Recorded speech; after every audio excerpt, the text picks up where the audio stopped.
Zee 24 तास एक पाऊल पुढे. या बातमीपत्राच्या या भागामध्ये खुल्या मनानं तुमचं स्वागत आहे. जागर बोली भाषेचा या कार्यक्रमामध्ये आपण करणार आहोत. यामध्ये आज खास करून आपल्या नागपुरी बोली भाषेचा जागर. आपल्या नागपूरची बोली भाषा लय रंगेल, दणकट आणि तेवढीच ठसकेबाज आहे. हे नुसतीच भाषा नाही आहे, तर त्याच्यामध्ये संस्कृती, इतिहास आणि जगाचा आसर मिसर बी पाहायला मिळतो. आणि आता आपण माय मराठीची नागपुरी बोली जी आहे तिची श्रीमंती पाहूयात. आणि नागपुरी बोलीचा गोडवा वाणीच्या हुरड्या वाणी आणि रसदार संत्र्या वाणी आहे. चला तर मग आपण महाकवी सुधाकर गायधनी यांच्याकडूनच ऐकूयात. नागपूर चंद्रपूर भागातील बोली म्हणजे नागपुरी बोली. या बोलीवर हिंदीचा अधिक प्रभाव आढळतो.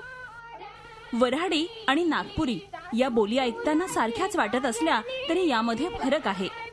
या राज्याची पुनर्रचना होण्यापूर्वी मध्य प्रदेश आणि वऱ्हाड असा प्रांत होता.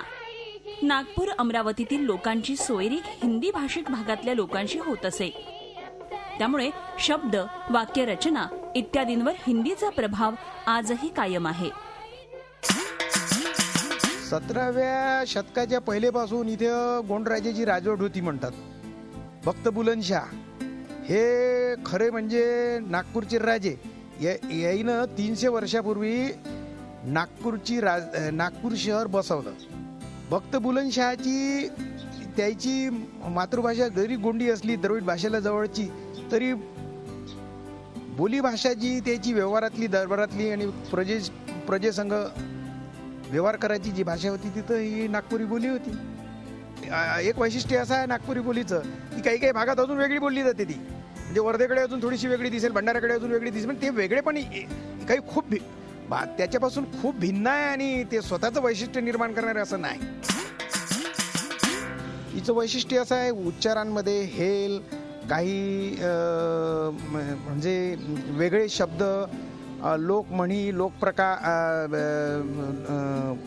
वाक्यप्रकार असे पुष्कळचं याचं वेगळं वैशिष्ट्य आहे. वामन चोरगड्यांच्या याच्यातही या बोली त्यांच्या प्रमाण भाषेतून आलेल्या वाङ्मयावर त्याचा प्रभाव आहे. आणि माडगुळकरांनी सुद्धा नागपुरी बोलीचं आणि एकूण बोलीचं महत्त्व सांगितलेलं आहे. अहो मामाकडच्याने निरोप दिला का ते दुसरं लग्न करून राहिले. आता हा का होईन लढतं कायले, तू बी करणं दुसरपंच धगड्या. पुरुषाची पैदावारी का थांबली आहे का? हो, मला नाही करायचं दुसरपंच धगड्या, मग राहायचो तशीच. एवढी माई लद लद अंगापायाची पोरगी हरामाईनं पाहणं कशी सनकाडी सारखी करून टाकली. तू नको लढू, तुले करून देतो म्हणलं ना दुसरपंच धगड्या. नवरा नवरा करून राहिली तर तूनच पाहिला नवरा कायचा तो डवरा. झी 24 तास एक पाऊल पुढे.